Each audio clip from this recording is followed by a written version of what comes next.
오늘 하나님 말씀 누가복음 2장 1절부터 7절 말씀입니다. 그때에 가이사 아구스도가 영을 내려 천하로 다 호적하라 하였으니 이 호적은 구레뇨가 수리아 총독되었을 때에 첫 번 한 것이라.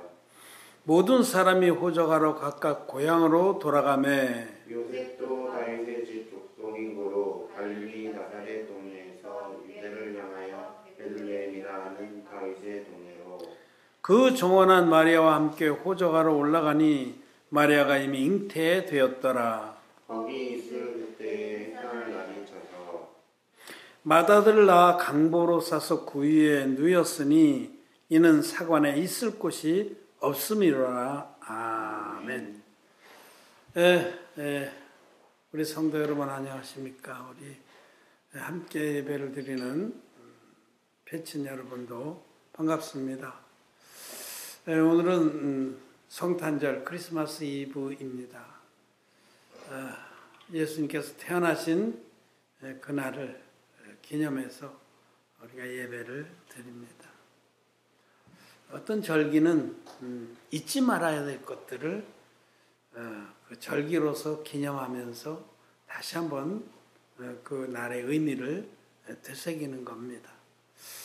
예수님께서 지금부터 약 2000년 전에, 더 정확히 말하면 2024년 전에, 왜 2024년이냐면 예수님 태어난 해를 우리가 역사의 분수령으로 삼아서 그 해를 서력 기원 원년으로 삼았죠. 그래서 그렇게 따지면 2020년이 되었는데 역사적으로 약간 오류가 있었어요. 오늘 그 말씀에도 나와 있듯이 가이사 아구스도 때에 영을 내려서 천하에다 호적을 한 그 사건.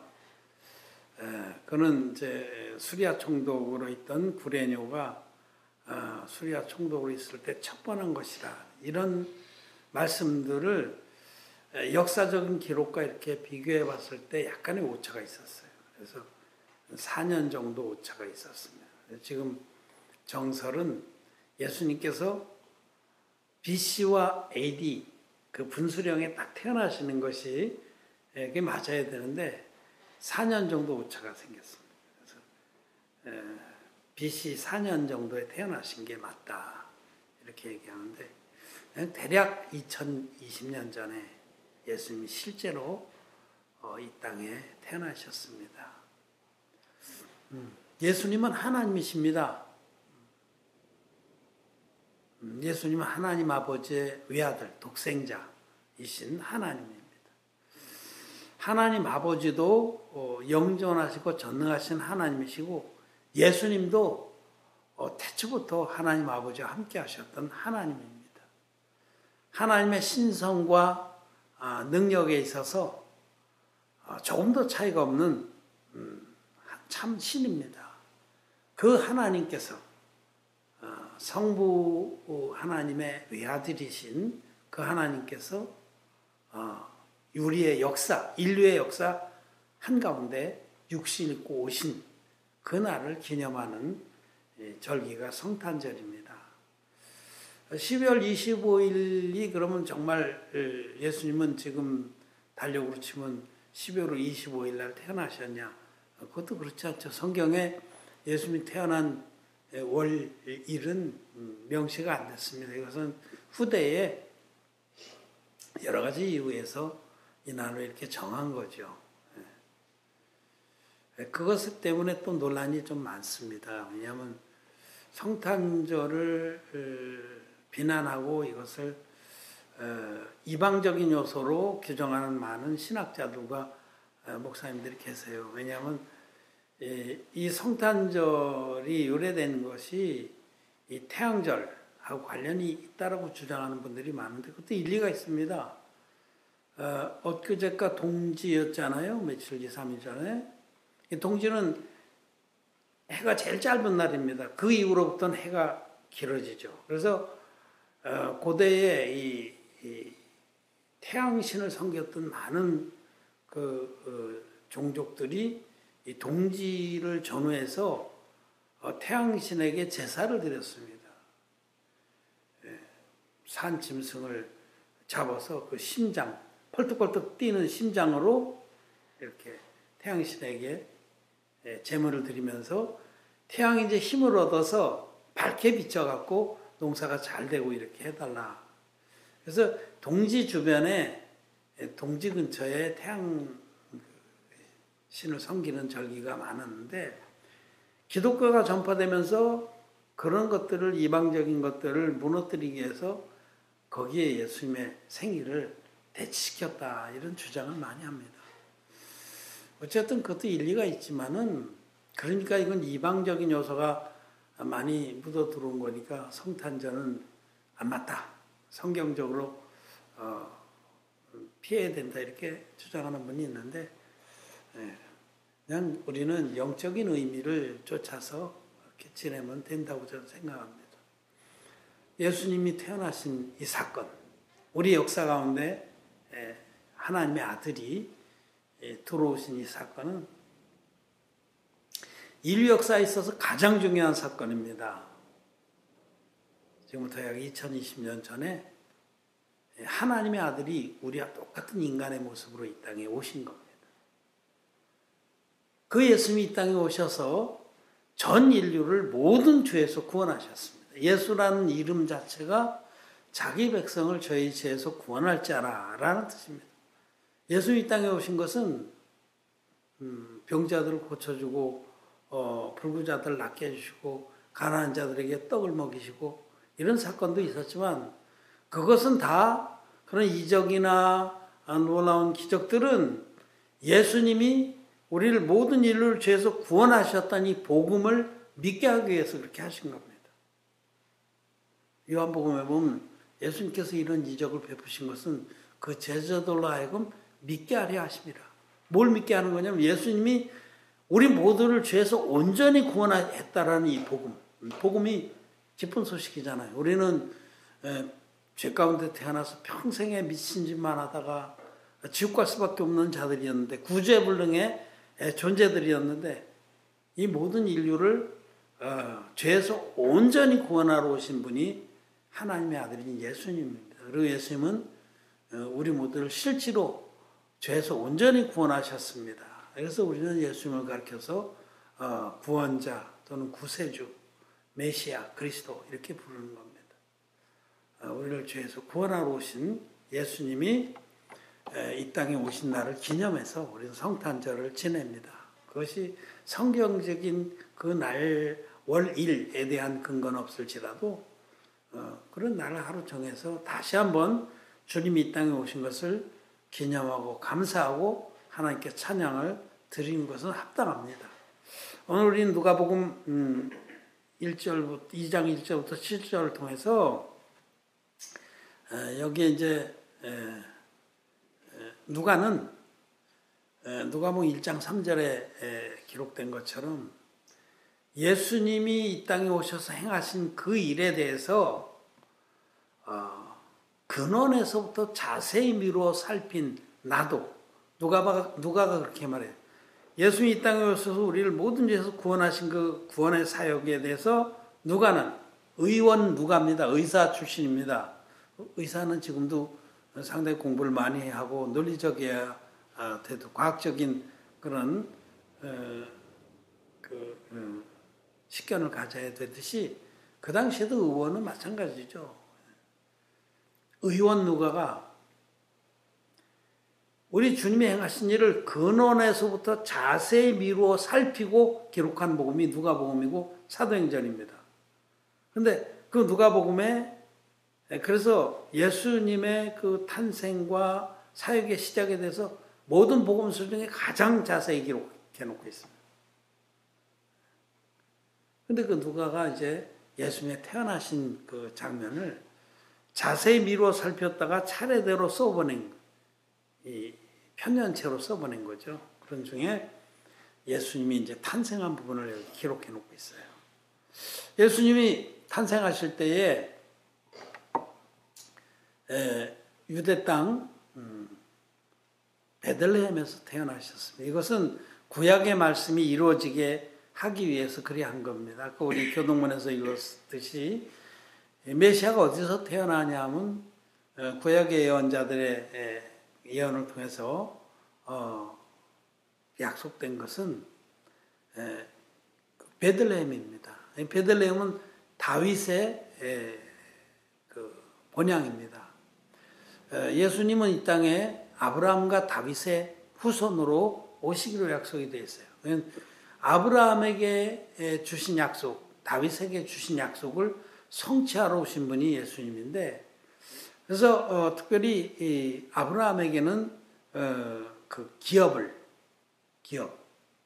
약속하셨고, 다윗에게는 그 왕위를 약속하셨는데, 이 다윗의 왕권을 이어받을 하나님의 그 종으로 하나님이 보내심을 받은 사자로 오시는 분이 예수님입니다. 그래서 다윗의 고향에서 태어나도록 예언되어 있어요. 미가서에. 그 말씀대로 예수님은 처녀 마리아 몸에 성령으로 잉태되셨는데, 잉태되신 곳이 어디냐면 갈릴리 땅의 나사렛입니다. 유대 나라는 이렇게 3등분 돼 있어요. 3등분. 우리로 치면 지금 경상남도, 경상북도, 강원도 이렇게 생각하시면 돼요. 그렇게 길쭉하게 돼 있어요. 그럼 유대 지방은 경상남도에 해당됩니다. 그리고 중간이 사마리아 지방이에요. 사마리아인들은 역사 과정에서 외방 족속과 혼혈이 일어나서 유대인들에게 개취급을 당합니다. 자기 동족으로 여기지 않아요. 이방의 피가 섞였다고. 그리고 이제 그 북쪽이 지금 비유로 든 것처럼 강원도에 해당되는 지역이 갈릴리입니다. 갈릴리 지방은 갈릴리 호수의 서편에 있는 그 지방이죠. 갈릴리 호수 서편에 있는 게 갈릴리 지방이고, 그 아래 동네가 사마리아 땅이고, 저 남쪽이 유다입니다. 그러니까 경상남도, 경상북도, 강원도 이렇게 생각하시면 크기는 그것보다 좀 적습니다. 이스라엘 나라가 아주 작아요. 그러니까 그 갈릴리 호수 동편에 갈릴리 지방 나사렛이라는 마을에 목수 요셉이 살고 있어요. 그와 약혼한 처녀 마리아에게 하나님께서 은혜를 입혀주셔서 그의 뱃속에 하나님의 아들인 예수 그리스도가 성령으로 잉태가 된 거예요. 하나님께서 사람의 몸속에 들어가셔서 사람의 육신을 취하신 겁니다. 그래서 배가 불러오는데 이제 그 부분에 이제 마태복음 같은 경우에 잘 기록해 놓고 있죠. 요셉이 천사의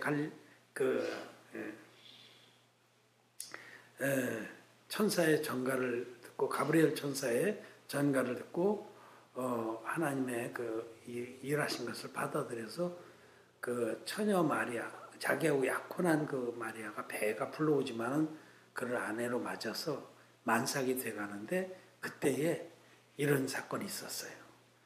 2장 1절 2절에 이때에 가이사 아구소가 영을 내려 천하로 다 호족하라 하였으니 이 호족은 구레뇨가 수리아 총독되었을 때에 척번한 것이라. 수리아 지방이 지금으로 시리아죠. 거기서부터 이 남쪽 유대 지방까지가 수리아 총독이 다스렸습니다. 로마의 총독이에요. 로마가 식민 그 당시에 서구 세계를 지배했는데, 로마의 황제는 누구냐면 아우구스토입니다. 어거스투스 황제예요. 신적인 지위에 있었죠. 로마가 다스리는 전 지역에 호구 조사를 했습니다. 그거 왜 했겠어요? 자기로서는 로마의 자기들이 다스리는 그 넓은 지역에 인구를 조사해서 세금을 잘 거두려고, 그리고 통치하는데 여러 가지 자료로 삼으려고 호족 조사를 했습니다. 그 로마 황제의 명령은 아주 무섭죠. 그런데 그 명령을 수리아 총독인 이 구레뇨가 이름이 좀 그렇죠. 키레너스 구레뇨가 그 명령을 받아서 자기의 관할 구역인 시리아서부터 유다 지방까지를 이제 그 명령대로 순종을 해서 호구 조사를 하게 되는데, 이때는 각 사람이 다 자기의 본적지로 가서 자기 이름을 올리게 되어 있는 거예요. 근데 요셉은 다윗의 후손입니다. 유다 지파. 그래서 다윗이 태어난 그 마을인 베들레헴으로 올라가야만 되는 거예요. 거기 올라가서 거기서 호적을 올리고 이제 그거에 따라서 세금도 내고 여러 가지 그 통치를 받았겠죠. 이런 사건이 있었어요. 여러분 희한한 일이죠. 왜 이때에 하나님께서 아구스도라는 그 황제를 움직여서 그가 호적 조사를 하기 위해서 하나님 말씀이 이루어지게 한 거예요. 이 갈릴리 땅 갈릴리 땅 나사렛에서부터 유대 땅 베들레헴까지는 굉장히 먼 거리입니다. 그 당시로 치면 어마어마하게 먼 거리예요. 이거는 그 육로로 가면 한 150km 정도 되는 그것도 막 산악지들을 통과하고 해야 되니까 여러분 생각해 보세요. 그 당시에 교통수단도 없을 때에 만삭인 아내를 이끌고 요셉은 호적을 올리러 갈릴리 나사렛에서 출발해서 나사렛 마을에서 출발해서 베들레헴까지 올라간 겁니다. 하나님께서는 당신의 말씀이 그대로 한 점 안에 또 떨어지지 않고 이루어지게 하기 위해서 이와 같이 세상 황제, 세상 임금의 마음을 움직이시는 분이세요. 구약에도 보면 그 이스라엘 백성들이 나라가 멸망해서 포로로 다 끌려가서 있을 때에 그 고레스 왕, 이방 왕입니다. 그 왕의 마음을 움직여서 이스라엘 백성들을 돌려보내잖아요. 다니엘서에 예언된 그 말씀들이 그대로 이루어지게 하기 위해서 왕의 마음을 움직이죠. 우리는 알 것은 하나님이 역사의 주인입니다. 사람들이 뭐 역사의 주인인 것 같고 영웅들을 막 이렇게 높이고 그러지만 역사의 주인은 하나님이십니다. 예수님도 역사의 주인이세요. 하늘과 땅의 모든 권세를 내게 주셨으니 예수님이 승천하시면서 그 말씀하셨는데 하늘과 땅의 모든 권세는 주님께 있습니다. 하나님이 역사의 주인이시다. 이제 그래서 이 놀라운 하나님이 가이사는 황제라는 뜻이에요. 케사르, 가이사.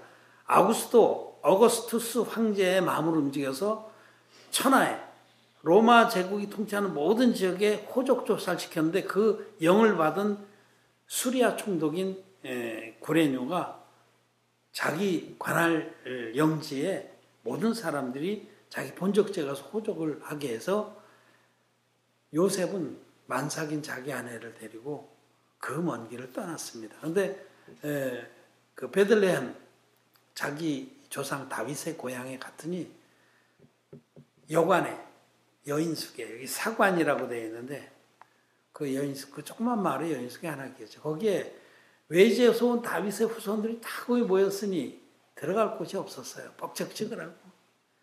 근데 아내는 해산이 다가와서 막 그 산통이 시작이 됐어요. 그래서 급히 그 마국간에 들어가서 마국간에서 해산을 하게 됩니다. 예수님은 마국간에서 태어나서 준비해온 그 기저귀로 싸서 구유, 그 말이나 소가 먹이를 먹는 그 말들의 먹이통, 보통 우리나라에서는 나무를 파서 이렇게 만들어요. 그 나라도 그래 했을 거예요, 그 당시에. 그래서 나무를 파서 이렇게 만든 그 말 먹이통, 소, 양 이런 가축들의 먹이통에 예수님이 누였습니다. 누일 자리가 없어서. 그랬다는 기이한 사건을 기록하고 있습니다. 오늘 이 사건 통해서 예수님은 하나님이십니다.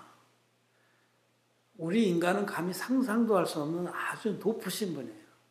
존귀하고 영광스럽고 범접할 수 없는 영광의 빛 가운데 거하시는 그분이 인간 중에서도 가장 낮은 자의 모습으로 가장 비천한 그런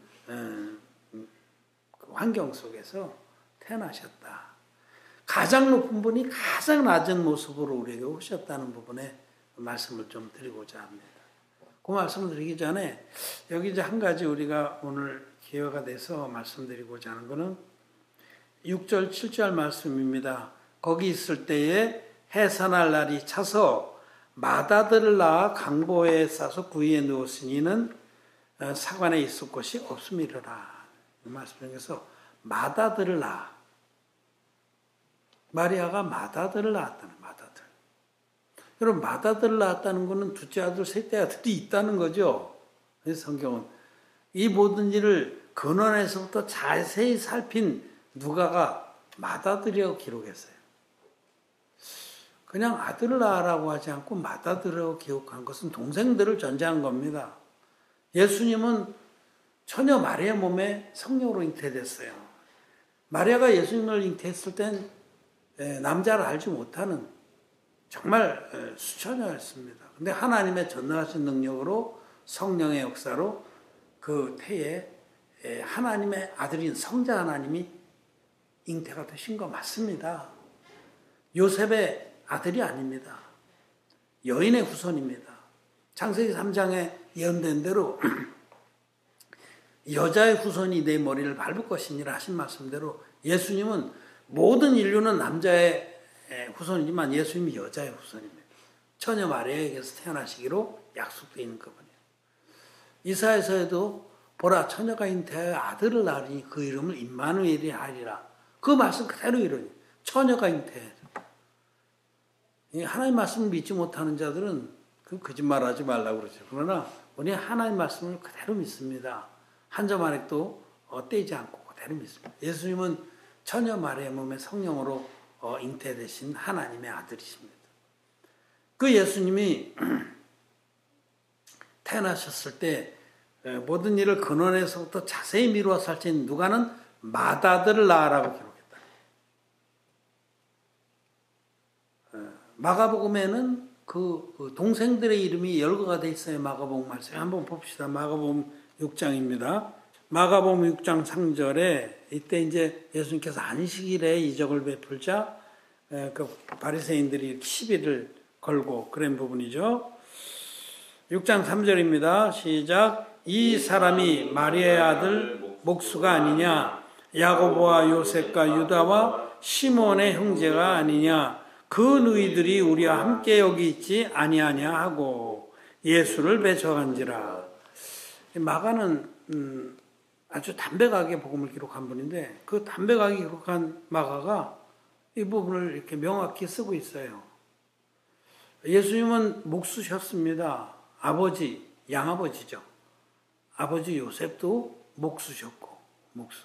그 아버지를 도와서 30년간 사생활 그 Private Life of Jesus Christ 예수님의 사적인 삶은 태어나서부터 30살까지는 조용히 주님은 가정의 일원으로 이렇게 아버지와 함께 목수의 일을 하면서 가정을 돌봤어요. 근데 30살이 됐을 때 이제 우리를 구원하신 공생애가 시작돼요. The Public Life of Jesus Christ. 30살에서부터 33살까지 3년간 동안 이 땅에 오신 하나님의 아들이 우리를 구원하신 사역을 완전히 이루시는 거죠. 30살 때에 예수님은 요단강에 나가셔서 세례요한에게 세례를 받음으로 구원의 사역을 시작합니다. 이 받으신 세례가 이 구원의 표라고 성경은 말하고 있어요. 그럼 그 전까지는 조용히 그냥 맏아들로서 지내셨다는 거죠. 그리고 목수셨어요. 아버지 요셉과 함께 집도 지어주고 가구도 수리해주고 그랬겠죠. 저도 목수 일을 좀 했었습니다. 어불은 아니고 집도 매쳤죠. 목수 일이 재밌어요. 그런데 여기에 보면 마리아의 아들 목수가 아니야. 이때는 아버지 돌아가셨어요. 이런 공격을 받았죠. 그래서 아버지 일찍 돌아가신 것 같아요. 그리고 마리아의 아들이라고 그러잖아요. 그런데 야고보와 요셉과 유다와 시몬의 형제가 아니에요. 그 맏아들이라고 아까 기록했듯이 동생들이 줄줄이 있어요. 그리고 누이들 복수예요. 이것도. 그 밑에 여동생들도 있었어요. 복수로. 몇 명인지는 안 나와 있지만 그러니까 이건 분명히 마리아가 예수님을 잉태할 때는 처녀로 하나님의 권능으로 잉태했지만 그 다음엔 남편 요셉 사이에 정상적인 부부 관계로 많은 동생들을 낳았습니다. 이건 아주 잘한 일이고 칭찬할 만한 일이에요. 잘한 일이죠. 맏아들입니다. 예수님은 마다들로 태어나시고 그 다음에 마리아는 정상적으로 남편과 부부관계를 하면서 자식들을 낳은 것이 사실입니다. 이게 팩트입니다. 근데 왜 내가 이 얘기를 하냐면 캐톨릭에서는 마리아를 그 신격화시키는 작업을 오랫동안 했어요. 그래서 캐톨릭에서 마리아를 신격화시키는 그런 그 교리들, 주장들을 많이 내세우고 있는데 그 중에 큰 것이 4개가 있어요. 이 4대 교리. 마리아를 신격화시키는 4대 교리. 제일 먼저 나오는 게 무염시태설이라는 거예요. 무염시태설. 무염시태라는 것은 마리아 자신이 원죄가 없이 잉태돼서 태어났다. 마리아 자체를 굉장히 고결하게 만드는 그런 주장이에요. 그렇게 왜 주장하냐면 예수님 하나님의 아들을 잉태하기 위해서는 마리아가 원죄가 없어야 된다. 마리아 자신 하나님께서 특별한 능력으로 원죄가 없이 잉태된 여인으로 만들었다는 거예요. 그 신격화한 첫 단추입니다. 마리아는 보통 사람이 아닌 거예요. 아담의 후손인데도 아담의 죄를 물려받지 않고 태어났다는 성경을 전면적으로 부인하는 잘못된 교리죠. 이게 무염시태설입니다. 그 다음에 이제 둘째가 바로 오늘 이 말씀을 정면적으로 부인하는 마다들을 낳아. 그러니까 둘째 아들, 셋째 아들, 누이들이 있는데도 천주교에서는 평생 동정설을 주장합니다. 예수님을 그 귀한 분을 낳은 마리아가 그 다음에 동정을 짓겠다는 거예요. 어떻게 남편 요셉하고 그렇게 거시기한 짓을 했겠냐. 물론 부부관계를 굉장히 부정하게 보는 거죠. 뭐 부정한 거 아닙니다. 하나님이 정하신 그 법입니다. 생육하고 번성하라. 땅에 충만하라. 하나님의 명령대로 순종하는 아름다운 일입니다. 그런데 둘째로는 평생 동정설. 마리아는 예수님 낳고 나서 평생 동정을 짓겠다는 거예요. 어이, 가까이 오지 마라. 요셉이 좀 손대려고 그러면, 어이, 내가 하나님의 아들을 낳은 몸인데 어디다 손대? 이렇게 했다는 거죠. 여러분, 웃기지 않아요? 이게 평생 동정설입니다. 성경을 전면적으로 부인하는. 그러면 이 말씀 뭐냐? 그러면 이 어떻게 이걸 해석하냐면 그때 당시에는 사촌들도 형제로 여겼다. 이렇게 억지를 부리는 겁니다. 이게 아전인수라고 그러죠. 그러니까 마리아의 그 사촌, 그러니까 예수의 사촌 형제들도 주변에 많이 살았으니까 그 당시에 고대 시대에는 2000년 전이면 우리나라 신라 삼국 시대 이전입니다. 옛날은 옛날이죠. 그때의 그 시족 사회 뭐 이렇게 비슷하게 이렇게 살 때는 사촌들을 다 형제로 여겼다 이렇게 억지 주장을 하는 겁니다. 그렇지 않습니다. 마다들라라는 건 그 밑에 친동생들이 있다는 뜻이에요. 근데 둘째로 이제 평생 동정설을 주장합니다. 셋째로는 몽서승천설이라는 게 있어요. 내가 오늘 어려운 말을 많이 하죠. 그냥 들으면 돼요. 한자로 돼 있어서 그래. 평생 동정은 여러분 이해하기 쉬운데 몽서승천설이라고는 이거는 몽이라는 꿈몽자예요. 몽소, 꿈을 꾸다가 승천했다. 그러니까 죽음을 맛보지 않았다라고 주장합니다. 성경에 어디도 마리아가 죽었다는 말씀이 없다는 거예요. 그럼 뭐 그런 사람이 마리아 하나뿐이겠어요? 네. 사도 바울도 죽었다는 말 없어요. 로마에 가서 거기서 복음을 전했다 이렇게 끝나죠. 마리아는 그냥 사람입니다. 하나님의 말씀에 순종한 믿음의 여인입니다. 그거를 신격화하려고 죽지 않았다는 거예요. 성경에 엘리야 같은 사람은 죽지 않고 하늘로 올라가지 않았냐. 노아도 하나님께서 이 땅에 두기를 너무 사랑해서 그냥 죽음을 맛보지 않고 옮겨가지 않았냐. 마리아도 정말 하나님이 너무 사랑하는 여인이어서 몽소승천했다. 꿈꾸다가 자고 있다가 사라졌다는 거죠.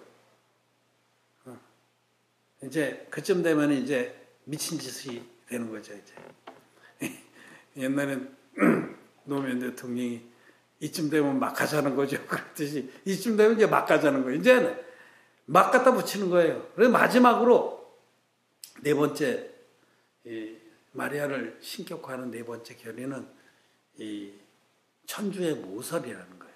천주의. 마리아를 천주의 모라고 부릅니다. 천주 캐톨릭에서는. 마리아가 예수님을 낳았는데 예수님이 천주 아닙니까? 천주교식으로 말하면 하나님을 천주라고 그래요. 하늘 천자, 주인 주자 그래서 하나님. 하나님을 낳았으니까 마리아가 모후, 천주의 모라는 거죠. 근데 그 말 속에는 육신적으로 맞죠.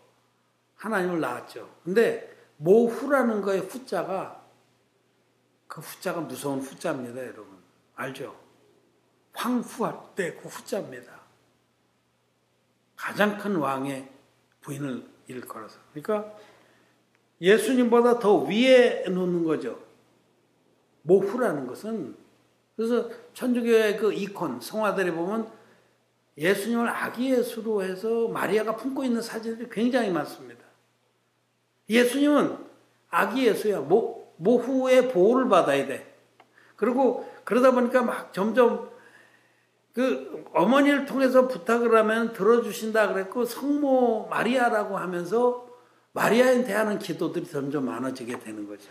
제가 이 얘기를 장황하게 하는 거는 정말 진리를 떠나면 하나님 말씀을 혼잡케 하는 그런 이단들이 일어나는 겁니다. 천주교뿐만 아니라 이 예수님을 구주로 믿는 기독교 안에도 온전한 진리의 복음을 떠나면은 말씀이 혼잡게 돼요. 사도 바울이 고린도후서에서 우리는 어떤 일처럼 말씀을 혼잡게 하는 자가 아니오. 사도 바울이 그렇게 얘기한 건 바울이 전했던 성경대로의 복음 너무 분명하고 명료했습니다. 진리는 단순하고 명료합니다. 예수 그리스도께서 이 땅에 육신을 입고 오신 날을 기념한 성탄절이잖아요. 태어나셔서 30년 동안 그 사적인 삶을 사시면서 준비하시다가 30살이 됐을 때 요단강에서 인류의 대표적인 세례요한에게 세례를 받습니다. 이 사건이 복음의 시작입니다. 하나님의 아들 예수 그리스도 복음의 시작하고 나서 예수님이 세례요한에게 세례를 받았다. 이게 복음의 시작인 것은 이때야 인류의 모든 죄가 예수님께 넘어갔다고 성경은 기록하고 있어요. 이 복음의 굉장히 중요한 한 축입니다.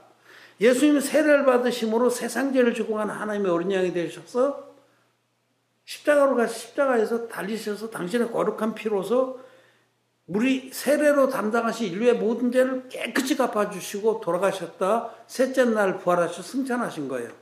이 땅에 육신을 입고 오셔서 세례를 받으시고 십자가에 돌아가시고 다 이뤘다 하시고 돌아가시고 부활하시고 승천하실 때까지 이 일련의 주님이 행하신 그 의로운 일, 이것을 로마서에서는 의의 한 행동이라고 말하고 한 영원한 제사라고 히브리서에서 말해요.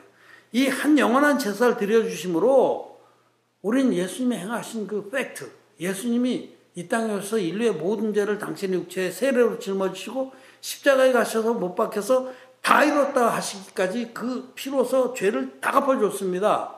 완벽하게 대속하셨습니다. 이 팩트, 이 사실을 믿는 우리는 값없이 의롭다 하심을 얻고 하나님 자녀가 되는 겁니다. 이 너무 단순하고 명료한 진리입니다. 그런데 예수님이 받으신 세례를 빼버리고 복음의 한 축을 빼버리고 십자가만 가지고 믿는 이건 진리가 아니거든요. 사실 이 반쪽짜리 복음으로는 이때부터 혼잡해지기 시작하는 거예요. 진리가 아니기 때문에 혼잡해져요. 그래서 성화교리가 나오고 무슨 뭐 또 여러 가지 교리들이 나오는 겁니다. 회개교리가 나오고. 왜냐하면 거룩함에 이르지 못했으니까. 예수님 믿어도 죄가 있잖아요. 예수 믿는 죄인들, 기독죄인들이 지금 많지 않습니까? 고반 다라고 해도 과언이 아니잖아요. 왜 예수님이 우리 죄를 깨끗이 없애주러 오신 예수님 믿는데 왜 죄가 있어요? 그건 잘못된 거죠. 그건 복음이 불완전해서 그런 거거든요. 그러니까 진리를 떠나면 혼잡게 되기 시작하는 거예요. 그러니까 이렇게 여러분 존 버년의 철로역정 같은 거 보세요. 얼마나 좀 힘들게 예수님을 만납니까? 그런 게 아닙니다. 그 무슨 아이고 그렇지 않습니다. 그냥 우리는 자기가 지옥 갈 자인 줄을 지옥 갈 수밖에 없는 죄인인 줄을 인정하고 우리 주님이 행하신 물과 피로 임하신 예수 그리스도를 사도 요한은 물과 피로 임하신 예수 그리스도를 소개하지 않습니까? 세례와 십자가로 우리를 모든 죄에서 구원하신 그 진리를 단순 명료한 그 진리를 믿을 때 우리는 값없이 의롭다 하심을 얻고 하나님의 자녀가 되고 하늘의 영광에 참여하는 것입니다. 이 제가 천주교의 이 극단적인 오류를 말씀드린 것은 기독교 안에도 비슷하게 그와 같이 진리의 복음을 떠나면 말씀에 혼잡게 되는 역사가 있다라는 것을 여러분 이해하라고 하는 겁니다. 그리고 이제 마지막으로 제가 아까 빼놨던 부분, 예수님은 그 높고 높으신 하나님이신데 가장 비천한 자의 모습으로 비천한 자리로 오셨다. 하나님 말씀을 성취하시기 위해서 그 먼 길을 대략 한 150km나 되는 거리를 그 어려운 시기에 만삭의 몸으로 말씀을 그대로 이루어 순종하셔서 베들레헴의 마국간에서 태어나셨다. 예수님이 그 마국간에서 짐승의 밥통에서 태어나신 것은 모든 인류 중에 가장 비천한 모습으로 오신 것은 모든 인류를 완벽하게 구원하시기 위한 겁니다. 주님보다 더 낮은 사람이 없을 정도. 가장 낮은 곳에 임하셔서 모든 인류를 당신의 그 육체 안에 옛사람을 끊어 안으신 거예요. 예수님 세례받을 때 이 안수라는 건 죄가 넘어간다라는 뜻입니다. 그래서 인류의 대표적인 세례원이 예수님께 세례를 베푼 것은 우리 전 인류의 옛사람이 예수님 안으로 들어간 세례였다라고 성경은 기록하고 있어요. 갈라디아서라든지 로마서에 많이 있는 표현 중에 하나가 예수 그리스도 합하여 세례를 받다 이런 표현이에요. 세례요한에게 예수님이 세례받은 이 사건을 믿는 자는, 예수님이 받으신 세례의 능력을 믿는 자는 자기의 옛사람이 예수님 안으로 들어간 사실을 믿습니다. 그래서 성경은 흠정역 번역은 어떻게 표현하냐면 as many as were baptized into Jesus Christ. 예수님 안으로 들어간 세례를 받다 이렇게 표현합니다. 예수님이 받으신 세례는 하나님께서 예수님이 인류의 대표적인 세례원에게 안수 형식으로 세례를 받을 때 전 인류의 옛사람이 예수님 안으로 들어가게 하는 역사를 이루셨다는 뜻입니다. 우리가 원든지 원치 않든지 이미 2000년 전에 흠없는 제물로 오신 예수님이 세례원에게 세례받을 때 전 인류의 옛사람이 예수님 안으로 들어가서 그때 예수님과 함께 십자가에 돌아가실 때 우리는 예수님 안에서 함께 죽었다라고 말씀을 합니다. 그래서 로마서 6장에서 누구든지 그리스도 합하여 세례를 받은 자는 그리스도와 함께 장사되었는 줄 알지 못하니. 우리가 예수님과 함께 세례를 받음으로 함께 십자가에 못 박혔나니. 내가 그리스도와 함께 십자가에 못 박혔. 여러분, 내가 2000년 후에 태어난 내가 어떻게 예수님과 함께 십자가에 못 박히겠어요? 그건 세례를 믿을 때 우리 옛사람이 이미 예수님 세례로 예수님 안에 들어가서 예수님 돌아가실 때 우리의 옛사람이 주님과 함께 그때 십자가에 못 박혔다라고.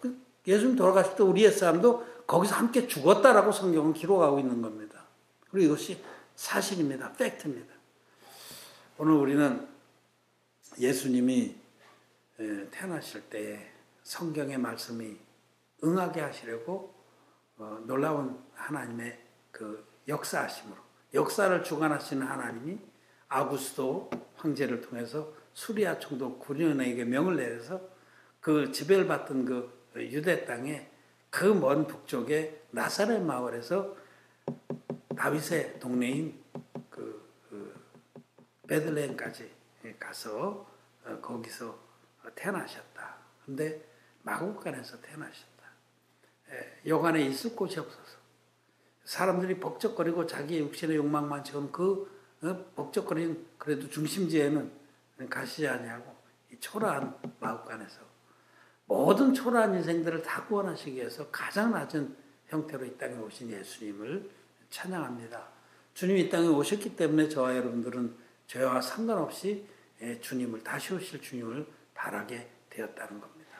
우리 주님 이 땅에 오신 날을 기념하면서 하나님께 감사를 드립니다. 우리의 구주께서 이 땅에 나셨습니다. 그래서 우리는 이미 믿는 우리는 저 안식에 들어가서 다시 오실 주님을 죄와 상관없이 기다리게 되었습니다. 하나님께 찬양을 드립니다. 기쁘다, 구주 오셨네. 성탄절을 여러분들에게 축하를 드립니다. 말씀 마쳤습니다.